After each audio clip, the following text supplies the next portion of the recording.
Sembahyang asar dipanggil asar pasal apa? Li mu'asaratiha waqtal maghrib.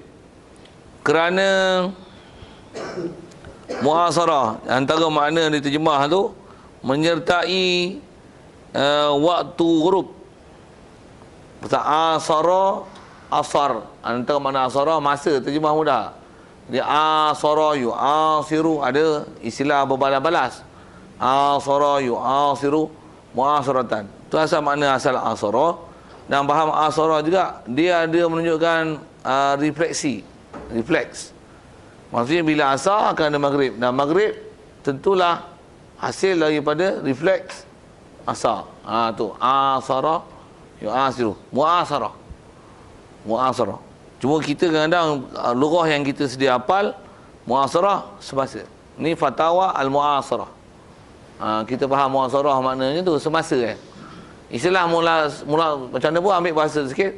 Apa maksud mu'asarah? Maksudnya apa iftak yang dikeluarkan? Kalau sebut dengan fatwa tu, fatwa mu'asarah maksudnya fatwa yang ada berlaziman dengan waktu. Jadi kalau waktu tu asar, mu'asarah dengan maghrib, maksudnya berlaziman dengan maghrib. Habis asar ke maghrib, maghrib dekat dengan asar, dipanggil asar. Ada mu'asarah. Kemudian kalau lihat tu sekali lagi nak, kenapa pula zuhur dengan asar tak panggil zuhur tu asar? Pasal zuhur mu'asarah dengan asar. Pasal dah zuhur dah ada nama lain, zawal, bolehlah nama zuhri, zuhara. Pasal zuhur terang jelas, nampak semua, panggil nama zuhara. Jadi tasmiyatul syai' li munasabah. Itu kalau kita faham dengan kaedah kita baca sekali lalu lah. Kalau disebut syarak, pasal apa ada penamaan atas istilahnya, kita kata dia ialah tauqifi syarak. Syarak datang menamakan dia dengan nama zuhur lah. Macam mana pun selalunya munasabah. Ada munasabah. Kenapa penamaan itu? Solat, kenapa dia panggil solat? Pasal dalam dia ada doa. Ada munasabah selalunya. Munasabah ni yang kita kena cari. Khusus kalau kita belajar ilmu alat dalam Arab, dia ada dipanggil ilmu wadai, ilmu hantar, ilmu letak saya bahasa. Antara makna benda yang dipelajari ilmu wadai ni, ilmu apa? Nak letak bahasa, nak letak istilah, penamaan. Biasanya munasabah itu adalah disemak dan dicari dan dikaji. Jadi syarak datang pasal apa? Kalau misalnya pasal apa nikah dia panggil nikah? Pasal amal apa pun ada nakah asal. Nakah makna dhamma. Jadi nikah ni dhamma apa? Dhamma baina rajul wal mar'ah. Dia ada sebut pasal apa yang ni nama fasakh. Pasal fasakha makna apa? Pasal apa nama khulu'? Pasal khula'a makna apa? Pasal apa nama tolak? Tolaqa makna apa? Gede ada lughawi dan syar'i. Anda ada lihat munasabah ni. Jadi asal kita bicara pasal apa panggil asri? Tu dia nak sebut al-munasib. Jadi panggil wasfun munasib. Nisbah tasmiyah dia mesti ada wasfun munasib. Wa awal waqtiha, awal waktu asar adalah az-ziyadatu ala zillil misil lah. Jadi di atas istilah kata asar ni lebih daripada bayang misil sesuatu yang kita jadikan sebagai pengukur tu. Bahasa lainnya habis je waktu zuhur, masuklah waktu asar. Itu konsep dia. Jadi ada istirak zuhur dengan asar tu. Habis je waktu zuhur, habisnya zuhur itulah masuknya asar. Kalau asal tarikh-tarikh yang sebut ulama macam tu. Sikit kalau saya panjangkan di sini. Adapun jadual falak kita, jadual waktu solat kita, biasanya dia ada kaedah istilahnya yang dipanggil ihtiyat. Kalau ada kiraan waktu, biasanya 2 minit ialah waktu yang biasanya dicampur untuk ihtiyat kiraan, nisbah masuk waktu, supaya dapat zon, apatah lagi yakin untuk masuk waktu, sekurang-kurangnya zon. Baik, di atas kaedah falak ni, satu, masuk waktu tu jangan tak tahu sebenarnya atas kiraan dia telah ditambah. Biasanya 2 minit lah sekurang-kurang ditambah. Dengan kaedah situasi Malaysia 2 minit. Waktu ihtiyat ni dia ada, kalau kita belajar falak panjang cerita tentang berapa minit nak ditambah tu berdasarkan lokasi kedudukan kita, longitude, latitude GPS tu. Nak tengok duduk di mana. Itu akan menentukan kadar ihtiyatnya. Macam pun umumnya Malaysia ni 2 minit ditambah untuk awal waktu. Dan di atas kaedah itu juga, bila katalah akhir waktunya ni ditolak 2 minit untuk menunjukkan akhir waktu bagi waktu sebelum. Katalah misalnya maghrib adalah 7.30. Isyak adalah 8.30. Oh begitu. Bila habis maghrib? 8.28. Pasal apa? 8.30 yang pun dalam jadual tu ialah ikhtiar. Jadi pasal apa saya nak sebut tu? Pasal dengan kaedah tadi, nak ikhtiar waktu dapat tak dapat tu dilihat situ. Oh tu fiqh tu kena halus lah. Macam mana pun kaedah tadi satu hal lah. Kalau istilah waktu codik kan, macam mana nak faham tu dan tak relate dengan kita sebut kaedah awal waktu akhir waktu tadi.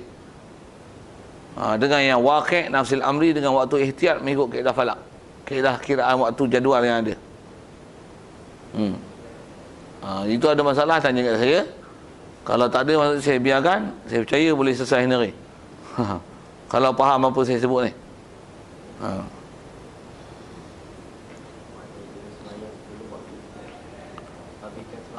Jadi kalau nisbah waktu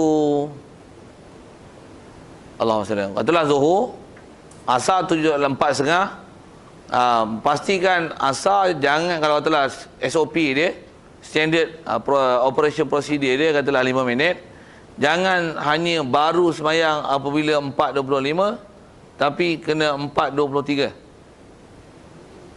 Pasal apa? 4.30 asar tu adalah dah dengan ihtiyat 2 minit. Sepatutnya waktu asar dengan kiraan masuk adalah 4.28. Macam mana pun janganlah buka maghrib awal. Tengok jadual maghrib pukul apa? Pukul 7. Dah boleh 8 boleh lah. Ustaz kata, memang saya kata, tapi dengar hal dia tu. Di atas kata tu yang betul memang kaedah kiraan macam tu. Saya tahulah, saya dah falak, saya kaji falak. Tapi janganlah kurang dengan waktu tu. Pasal apa? Ihtiyat tu diambil supaya kok-kok lah kadang-kadang mengira ni dan bacaan yang tak apa tepat kita baca tu. Apatah lagi adalah istilah bunda-bunda yang kita round up ke dia. Takut ada yang tak cukup sempurna. Kadang-kadang bila tak boleh nak round up, kita off kan dia. Tak faham sudah. Saja gantung-gantung perkataan up off tu. Sambil-sambil tu rasanya boleh faham juga bahasa Inggeris tu. Istilah matematik sikit. Itu macam mana? Itu yang ambil cermat siapa? Supaya dengan ada cermat tu dapat zon waktu masuk. Pasal kita sekurang-kurang ibadat, zon dah tu. Dah diambil kira cermat. Jadi nak berlaku keberangkalian silap tu susah dah. Pasal kecermatan tu telah diambil. Ihtiyat itu telah diambil. Macam mana pun itu nisbah buka puasa. Kalau nisbah nak jaga akhir waktu tu, tu yang kena jaga. Tolak balik 2 minit. Pastikan dengan standard pelaksanaan dia berapa minit. Tolak 2 minit. Pastikan jangan kurang pada waktu tu untuk menunaikan apa-apa solat yang anda kata kita terlambat daripadanya.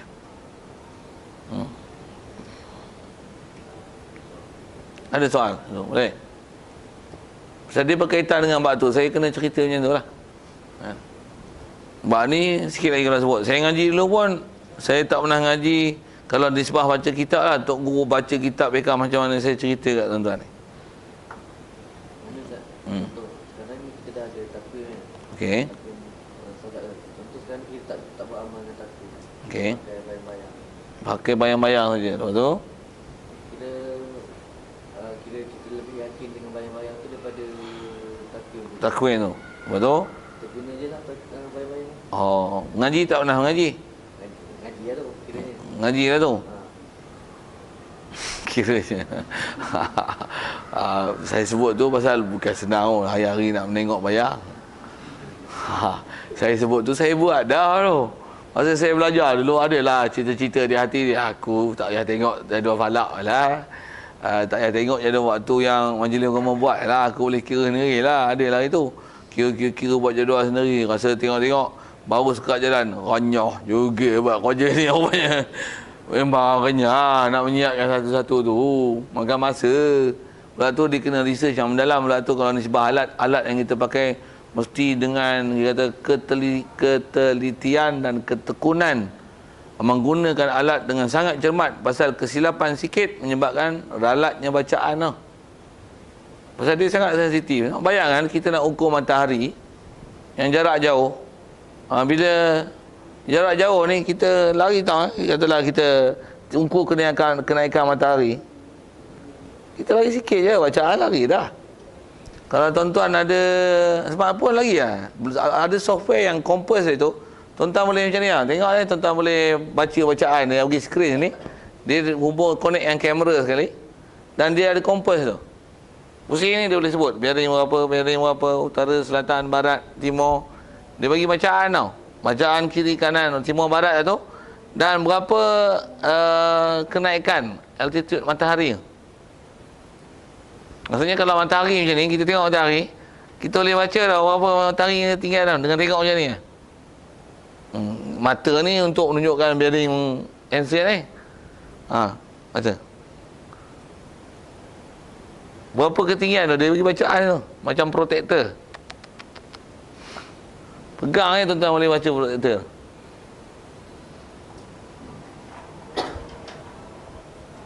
Faham ke sebut apa ni? Tak faham tanya saya software apa tu. Saya sebut tu RM5 upah. Pasal saya semak lah software tu.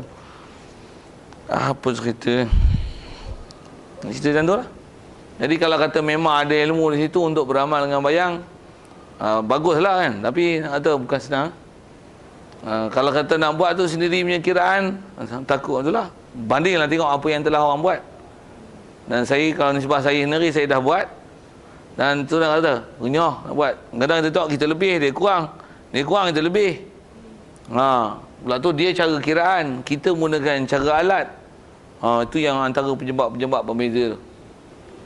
Sikitlah sebut dengan ni tu. Jadi kalau kata, kalau tak ada jadual apa, pasal yang buat tu orang Kemas. Pula tu telah disemak adalah dengan bahasa itu. Kita ilmu ni tak apa cukup. Ngaji pun ngaji bangkut aja. Itu buat macam mana, tiba-tiba nak beramal dengan ilmu yang bangkut. Orang yang memang pakar kita tak mau pakai. Takut macam tu lah sikit. Takut tak sempurna kita punya amalan tu. Kalau memang kita punya ilmu lagi cukup, yang dia mau buat tu yang bangkut. Pakai hak kita.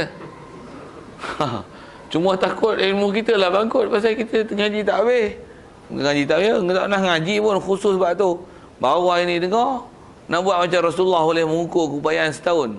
Rasulullah tak boleh. Ada bimbingan wahyu. Kita bimbingan siapa? Bimbingan? Itu kot. Nak sebut tu. Maknanya waktu ni kita akan rasa sampai pada yakin lah. Dia tak zon.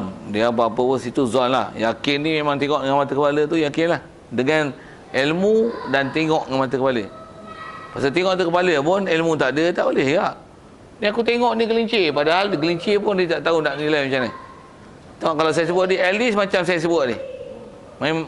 Main bayang-bayang. Main layang tu. Tengok layang tu.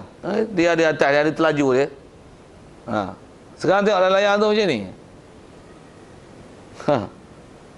Ni katalah ni matahari punya arah kan, tapi matahari kat atas lah.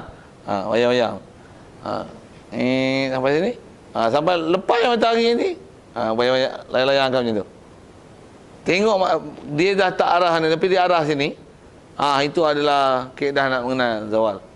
Jadi sekurang-kurangnya macam tu, fenomena yang bin nazar. Itu adalah itibari. Dia bukan bil hakiki. Kalau ni cerita kalau masa tu kita ni memang apa? Pakar reti lah. Ya, reti. Kita ada asas kan? Asas cara nak mengenal. Kalau kita belajar tu dia ada istilah dia macam ni, guna bayang-bayang kan. Okey. Bayang-bayang kalau bayang-bayang sama, ada satu bayang satu batang. Satu batang. Lepas tu dia memang satu je, memang tak nampak bayang kat situ. Maknanya tak zawal lagi. Kan? Maknanya kalau nampak bayang sikit tu dah zawal. Mana dah kira waktu tu lah. Tu dah tengok bila tu. Itu kalau tengah hari lah kira macam tu lah. Pula tu tiang tu tegak betul-betul dengan bumi ke tak? Wah, saya nak tunjukkan susahnya tu. Adakah kita punya plane tanah ni, plane rata betul? Tiang, kalau katalah tiang, kita tengok tiang elektrik yang kita jadi pandu tu. Adakah kalau kita ukur dengan pakai timah air apa tu, letak kat tiang tu, adakah keliling tu betul-betul memang pacak tepat dengan kalau kata nisbah bumi yang bulat ni, betul-betul ni arah air ni, ataupun macam ni,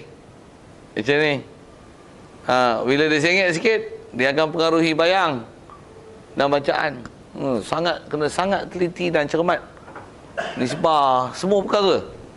Alat, penimbang, pengukur, semua.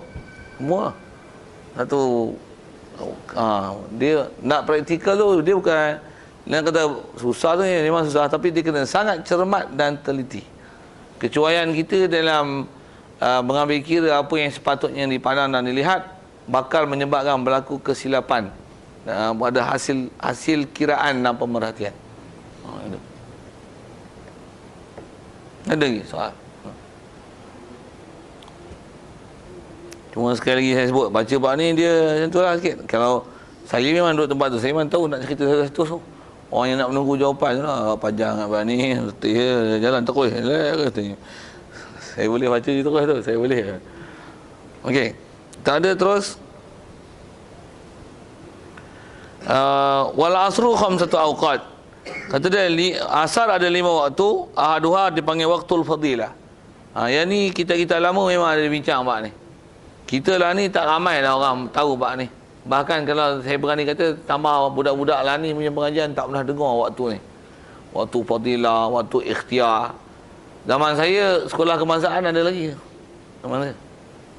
Maksudnya sekolah menengah dulu, saya ingat saya sekolah rendah ada lagi.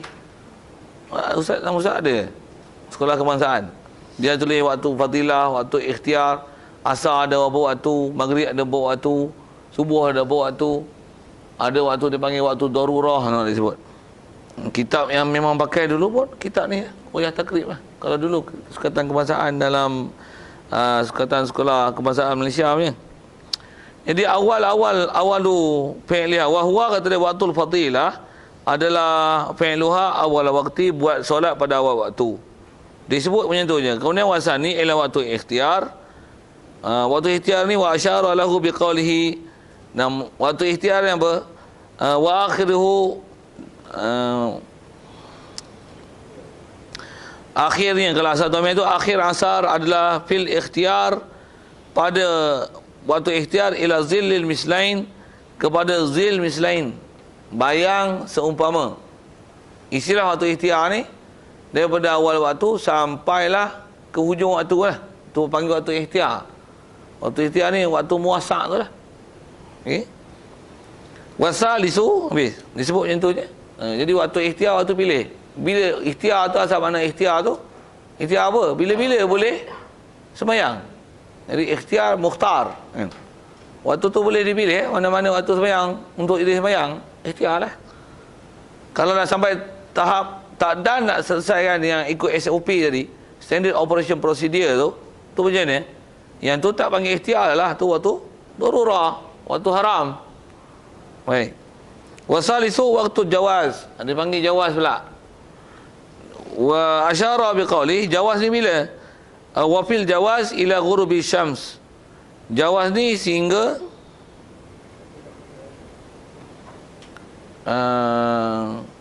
saya sebut tak betul tu. Jadi waktu ikhtiar ialah waktu ila zilil mislain. Zil tu mislain, dua misil dia. Saya bersilap baca dia tu. Mislain, dua zil. Jadi bayang macam ni, mesti ada bayang dua zil. Itu ikhtiar. Jadi ikhtiar ni bahasanya apa? Separuh daripada awal waktu ke separuh dia. Itu adalah ikhtiar. Awal waktu ke separuhnya adalah ikhtiar.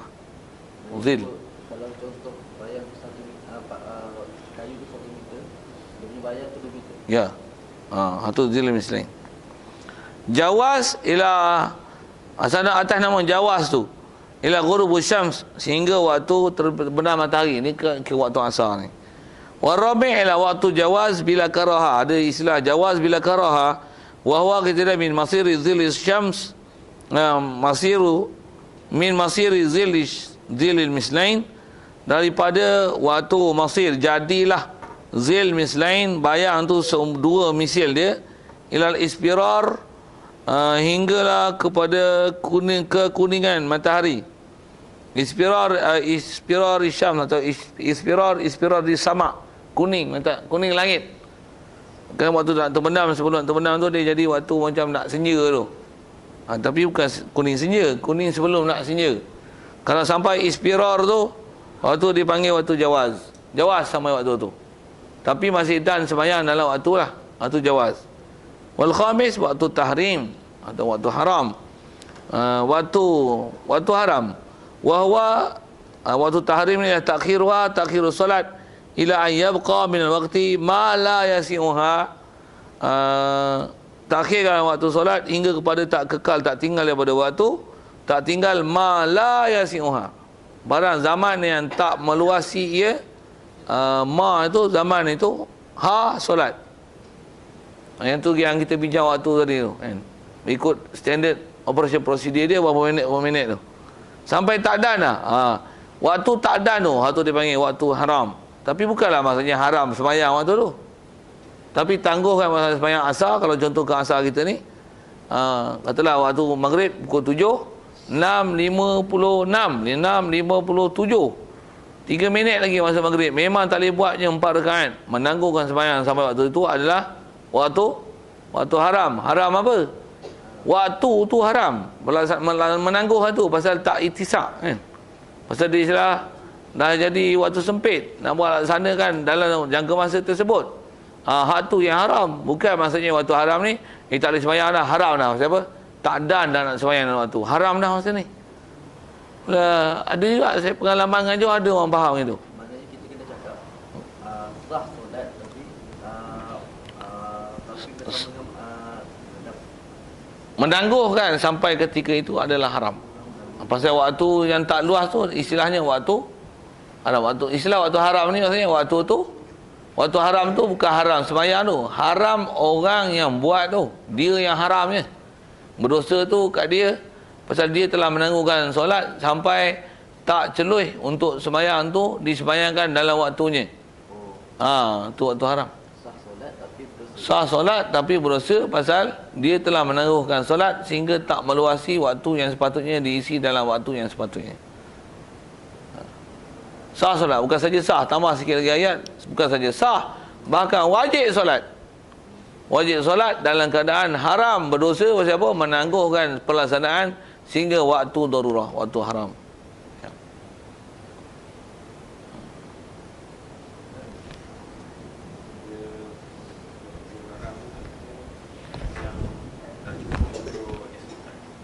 Tak cukup masa untuk menyelesaikan solat dalam jangka masa tersebut.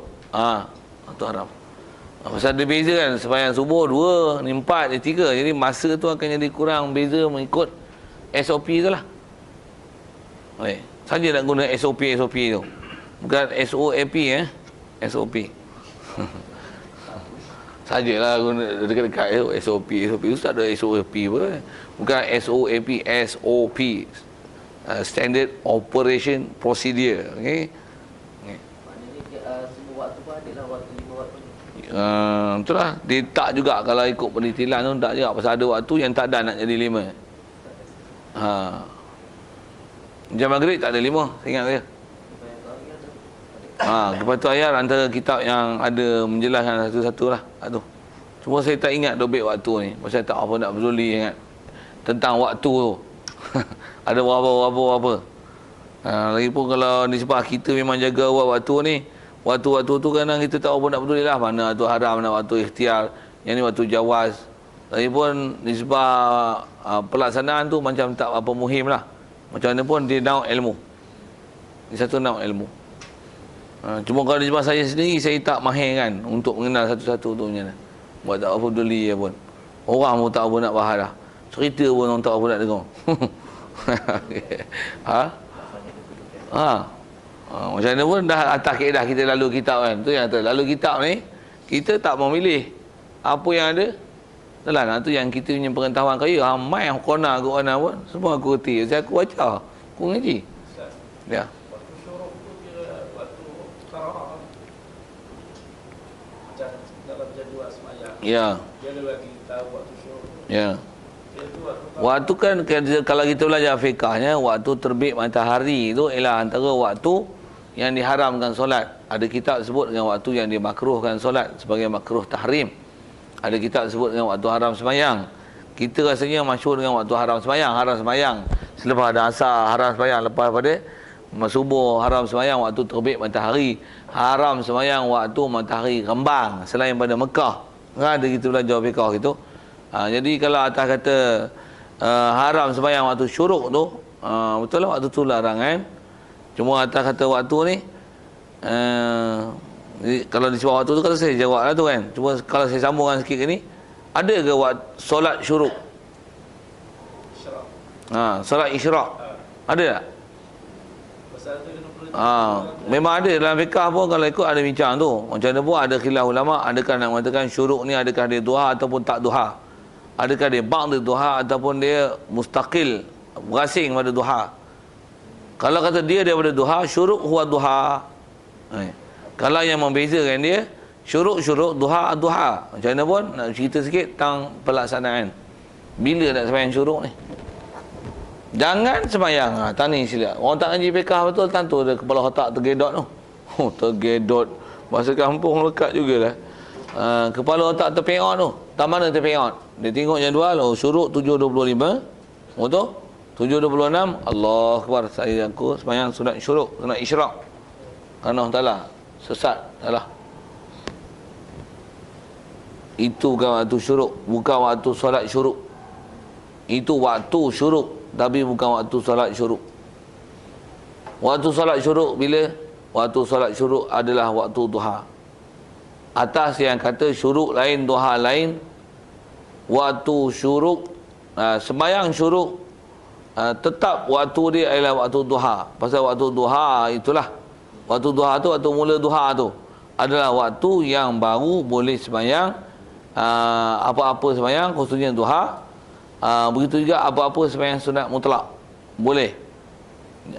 Mula dengan selepas kedaran terbit matahari dengan kadar waktu duha lah. Jadual kita dulu ditulis dengan 27 minit.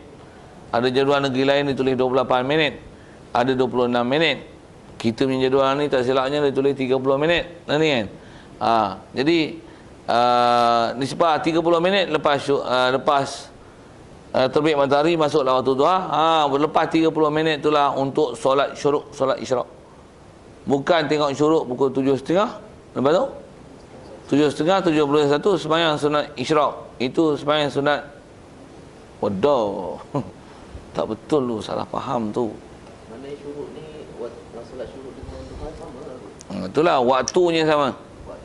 Di atas kata adakah dia sama atau tidak, di situ ada bahas ulama lah, khilaf situ. Macam mana pun yang masyhur atas orang istiqmal orang, syuruk duha adalah berbeza atas istiqmal. Pasal memang orang sebut duha lain, syuruk lain. Itu masyhur kita dengar. Macam mana pun bahas kita kalau ikut yang kuat, syuruk huwa duha. Jadi kalau kata syuruk huwa duha, berapa rakaat paling banyak boleh buat? 8. Boleh lah buat 10. Pasal isyraq 2, duha 8. Kau nak buat 10, mestilah 2, 8 tu duha, 2 tu isyraq. 2 tu isyraq. Atau pendapat yang kata al-isyraq adalah duha, 8 paling maksimum, tak boleh buat 10. Untuk nama sembahyang sunat baru waktu. Lepas tu nak sembahyang mutlak, mutlak ikut hang, sembahyang juta rakaat pun. Tapi atas kata limited sembahyang yang ada sunat, yang memang dituntut dengan angka tertentu ni. Jadi contoh pilih kalau kata 8 tu, dia kalau niat witir,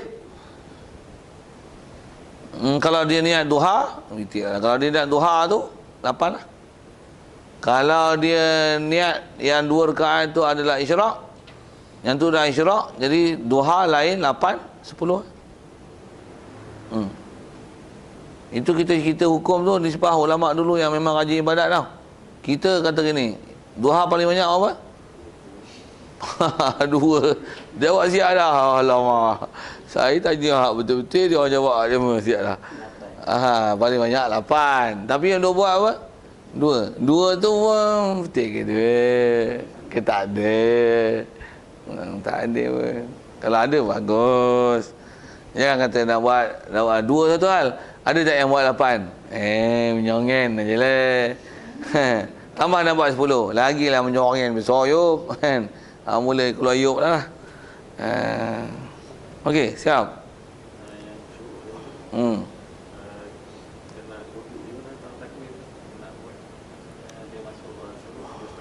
Okey.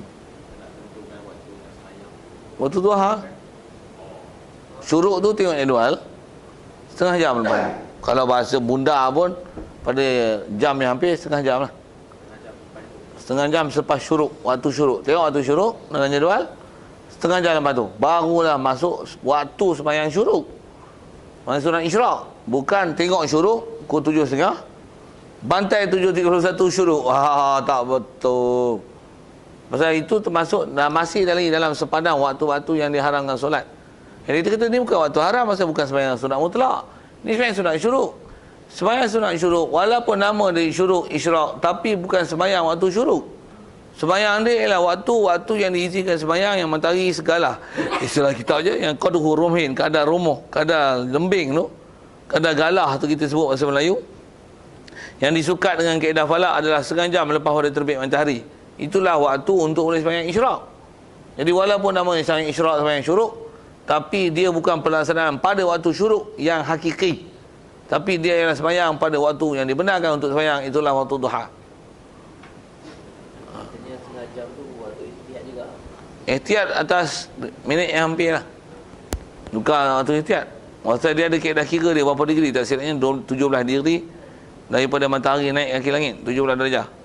Yang dalam kitab sebut naik ke matahari kadar segalah, kan Melayunya bahasa, kadar lembing. Kadar lembing, kadar galah. Galah mana? Galah nyo ke galah ambil koko ke galah sawit? Kalau orang makan datuk dia faham saya cakap apa ni. Siapa? Koko rendah je tak? Ambil kelapa sawit, tengoklah pokok berapa tahun. Kalau ambil nyo, ada orang tak faham, sudah dengar saya cakap apa. Betul tak tengok matahari segalah tu, nak tengok galah apa? Galah sawit ke galah koko? Ke galah kelapa? Itu istilah weh. Mana ada tengok galah tu? Pula tu galah tu nak tengok jarak mana? Jarak ujung sana kan? Ke depan mata? Kalau tengok depan mata tengok galah itu tu bagi faham istilah tentang syarahan ulama tu. Tu yang falaknya kira macam ni. Tu yang istilahnya dia degree dia 17 darjah tak silapnya. Tu yang kalau kiraan dengan jam, setengah jam daripada waktu syuruk. Yap. Itu pun dah ihtiyat lah. Kalau masyhur sebut dulu dalam jadual 27 minit. Yang 27, 26. Tu ada negeri beza lah tu. Macam mana pun telah dimundahkan pada jam yang hampir. Memang jadual kita tulis setengah jam betul tak ni? Ya, betul kan? Jadual dulu tulis apa pasal tak? Dulu tu bukan dulu tahun lepas. Dulu sebelum perubahan ni. Pasal kita punya jadual ni ada 7 zon tu. Sebelum tu ada 5 zon. Sebelum tu ada 3 zon only. Untung tak perasan jadual. Tak sibuk dengan falak, tak faham tau. Apa benda tu? Kecil lagi masa tu kan? Tak ada lagi. Okey. Lah ni ada 7 zon. Dulu 5 zon, lepas tu sebelum tu 3 zon. Zon 1, zon 2, zon 3. Dulu 3 zon je. Macam tu waktu 3 zon tu yang kira dengan 27 minit tu. Mai kira kalau Ustaz Faisal ni dia gunakan kaedah 7 zon. Yang tu dia mudahkan setengah jam tu. Sikit saya sebut tu. Jadi dah ihtiyatlah waktu tu. Akhir sama. Tak ada setengah jam. Selagi tak zuhur, selagi itulah ada waktu duha, dan selagi itulah ada waktu syuruk dan isyraq. Zuhur, masuk zuhur, habislah waktu duha, waktu syuruk. Istilahnya selagi tak gelincir, dia ialah waktu duha. Selagi tak gelincir, dia ialah waktu duha. Dia kata tu pun ada orang silap tu. Kata duha ni pukul 11 habislah duha. Ada orang siap pukul 11. Tak ada. Duha selagi tak gelincir, masih ada waktu duha.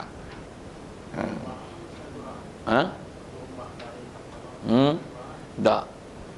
Sembahyang duha, adakah sembahyang duha? Dari segi boleh diniatkan duha di situ pasal masih belum gelincir. Kalau niatkan duha memang tak ada masalah, tak ada larangan. Tapi kalau nak buat sembahyang sunat mutlak tak boleh, pasal waktu kembang ialah waktu yang tahrim, waktu tahrim. Waktu kembang pun sangat singkat lah. Dan haram pun waktu kembang singkat. Mana nak boleh buat 2 rakaat pun, takbir pun kadang tambah takbir panjang kan. Allah panjang tu. Kembang habis dulu. Macam mana pun yang haramnya apa? Yang haram tu ialah menjatuhkan takbiratul ihram pada waktu kembang, dan sembahyang tu sembahyang sunat mutlak lain pada Mekah. Takbiratul ihram tu jatuh waktu terbang. Tu tak boleh. Tak boleh pun, tak boleh atas nama sembahyang sunat mutlak. Ada pun sembahyang sunat yang sembahyang sunat itu masjid, walaupun tengah kembang, tak apa. Katalah misalnya Zuhur 1.30, 1.29 ni takbir. Jadi keberangkaian ngembang kat situ lah kan. Itu pun dengan kita pejam dengan waktu ihtiyat lah. Waktu yang telah ditambah 2 minit tu. Umum waktu Zuhur tu saja 1.30. Jadi dia sembahyang pada pukul 1.29 tu 1.29 itu atas dia nak niatkan sembahyang sunat mutlak haram pasal nama kembang. Tapi kalau dia niat duha tak apa. Niat tajuk masjid tak apa. Pasal yang haram pada waktu tu untuk dia niat adalah niat sembahyang sunat mutlak. Ada pun sembahyang sunat yang bersabab dia bila-bila pun tak haram. Walaupun pada waktu haram. Lepas asar sembahyang sunat tajuk masjid boleh. Lepas asar sembahyang sunat wuduk boleh. Pasal kita lepas wuduk kita sembahyang sunat boleh. Boleh pasal dia ada sebab. Yang haram sembahyang tu adalah sembahyang sunat mutlak. Bunyi kokolah sikit. Okey, kalau ikut kita baca dalam satu ada 5 waktu. Ada lagi soal kita tu. Ada orang baru nak follow falak sikit kan. Tak bab ni tengah saya sebut. Bila kita ngaji faham tu boleh timbul minat. Baru kau ada kehendak nak ngaji falak, kotlah kan. Bila ngaji tak faham, agak-agak ada iradat nak ngaji falak. Pening aku dengan ustaz tu kata tu pun aku dah tak boleh masuk dah. Bertubi-tubi kena dalam kepala. Tak boleh. Aku pun memang lemah matematik. Hari ngaji falak tak boleh nak buat apa katanya matematik lemah. Pula. Baik, selesai situ. Kemudian wal maghrib. Masuk maghrib ai solatuha ialah solat maghrib. Wa sumiyat dinamakan solat maghrib tu bizalik bil maghrib. Wa sumiyat solatul maghrib. Sumiyat bizalik zalik bil maghrib. Pasal apa solat maghrib dinamakan maghrib? Li fi'liha waqtal ghurub, kerana perbuatan dia solat waqtal ghurub pada waktu ghurub. Maksud ghurub ni ghurubus syams, waktu terbenam matahari. Satu dipanggil maghrib. Jadi maghrib tu kalau kita baca saraf dia ambil pada mana? Daripada qaraba. Maghrib isim zaman daripada qaraba. Maghrib mana apa? Maghrib zaman matahari ada waktu matahari ghurub, matahari terbenam. Qaraba yaghribu ghuruban fahuwa gharib, fahuwa gharibun wa dzaka maghrubun aghrib la taghrib maghribun maghribun hatu kira tasrif. Belajar tasrif kalau ngaji pondok tasrif itu setiap kalimah tasrif 10 tu beranak kan pula 10 fi'il madhi dia mudhari' dia. Kalau tuan-tuan yang pernah ikut saya ajar nahwu sorab dulu, saya ajar sorab itu macam bina ajar sorab itu. Ada orang balik Jordan macam balik Afrika. Balik Jordan balik Afrika. Balik Jordan ngaji Arab tapi tak pernah belajar Arab macam tu. Tu balik Jordan macam balik Afrika tu. Pekak, ustaz ni ajar apa aku tak bisa dengar je ni dia. Tu balik Jordan macam balik Afrika. Macam taubat ngaji lain. Tak bisa dengar. Saya belajar tahu fi'il madhi, fi'il mudhari', fi'il amar. Lain tak tahulah katanya. Ustaz ni sampai 10 pandai isi zaman, isi bangkang, isi alat apa. Betul beranak kan pula. Madhi, mudhari', isi fa'il pun beranak, isi maf'ul beranak, fi'il amar beranak. Betul kalau nak beranakkan dia bukan saja 10, 24. 24 ada ma, ada la, ada an, lepas tu ada tasghir, ada nisab, ada nisbah. Itu af'al muqarrabah. Af'al muqarrabah dah. Af'al amsilatul mubalaghah. Lepas tu nasab, itu ada ambil nasab, ada masuk fi'il mudhari'. Masuk ambil nasab, masuk an, masuk lan, masuk lam. Itu ada pula nun taukid khafifah, nun taukid sakilah 24. Untuk beranak kan pula 24. Untuk ada sirah ta'ajub, ada sirah ta'ajub, sirah satu lagi sirah isim tafdil. Af'alu ma af'alahu. Siap 24 siap. Kita tak belajar betul-betul itu yang balik Jordan macam balik Afrika. Okey. Siap? Macam mana pun nak sebut maghrib tu lah istilah tu. Waktu ghurub. Jadi maghrib maksudnya waktu terbenam matahari. Itu asal lugah. Maghrib. Isim zaman. Daripada ghuraba. Wa awalu waqtiha wa waqtuha wahidun. Waktu satu je. Dia tak ada waktu ikhtiar, waktu fadilah, tak ada. Waktuha wahidun wa huwa, apa dia waktu ghurub ni? Ila ghurubus syams, adalah terbenam matahari. Ghurub bi jami'i qarsiha, dengan keseluruhan ghurub terbenam ni bi jami'i qarsiha, dengan kesekalian qasriha, cakranya. Qarsiha diterjemah apa itu? Bulatannya bulatan matahari, ataupun cakranya, cakra matahari. Tuan-tuan sedap bahasa apa? Cakra, bulatan matahari. Boleh tangkap lah, boleh faham kan? Maksudnya matahari tu nak kira terbenam matahari macam mana? Kalau katalah tu kaki langit, gunakan lukisan sikit. Kalau matahari tu duduk macam ni, jadi belum maghrib lagi. Maghrib tu macam mana? Maghrib ni matahari akan turun lagi. Yang istilah dia ni, bulatan dia tu di bawah daripada kaki langit, di bawah ufuk, bawah ni. Dan jami' qarsya semua putus-putus tu nak tunjukkan dia di bawah. Kalau kata ada sebagian masih duk nyongen lagi sini, menyongen nampak lagi apa yang terserongen itu. Tu maksudnya tak masuk maghrib gitu. Ni lekat PUU.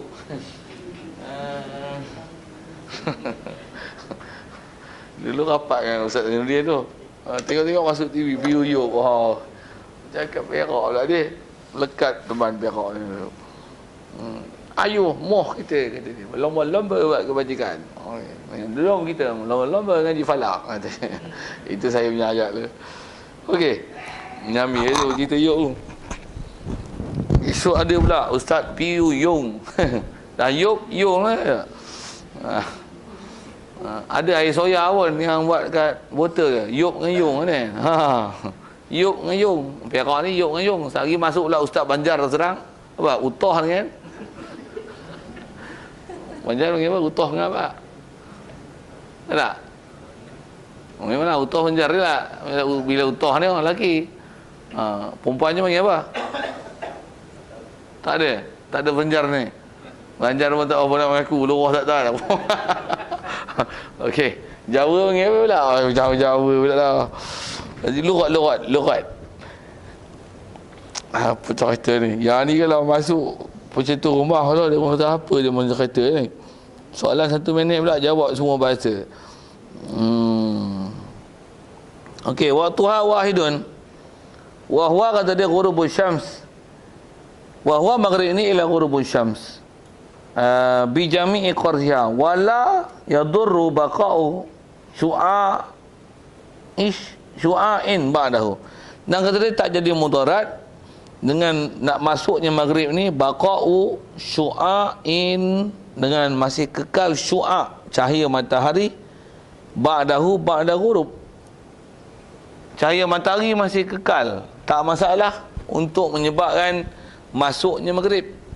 Satu kalau kita belajar falak dan kalau tengok fenomena maghrib ni, memang ada waktu dia dalam setahun tu maghrib masuk tapi masih cerah. Pasal apa? Syu'a' dia ada. Ada waktu maghrib masuk tapi gelap. Pasal apa? Pasal masalah syu'a'. Ni kelain ni Syiah. Syiah dia tak buka puasa melainkan gelap. Orang buka puasa dengan ghurub. Dia buka puasa dengan gelap. Pening Syiah. Yang ni dia warak melampau lah. Bodoh. Mak mana suruh warak jaga, dah bubuh yang macam-macam. Muta'ah, gilanya muta'ah. Buah macam tu. Okey.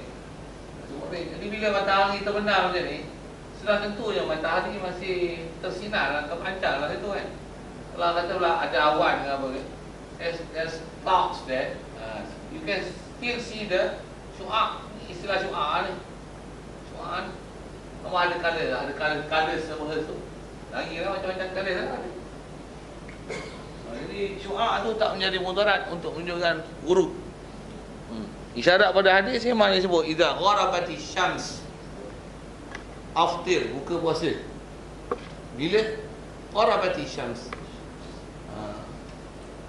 Okey, selesai. Dan kaedah kita malam ialah dengan ghurub, bukan malam itu adalah gelap.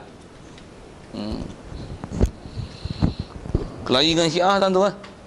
Kalau saya duduk jadi panel kerja akidah tu, ada satu kertas, dia buat macam kertas kerja lah, dia hantar ke Majlis Agama Islam untuk bagi pandangan dia yang dia kata umat telah tersasar daripada waktu sebenar untuk buka puasa. Puasa baru lepas ni. Dia hantar satu agak dalam 30 muka surat ada, dia hantar. Dia bagi hujah dia dengan dalil dia, Quran, hadis apa, nak menunjukkan bahawasanya maghrib itu adalah dengan gelap, bukan maghrib itu dengan terbenam matahari. Memang Syiah, tapi dia tak panggil Persatuan Syiah, pertubuhan apa daripada Selangor punya hantar. Tengok tu, Syiah hanya mana ni Syiah yang tak Syiah. Dia tak Syiah,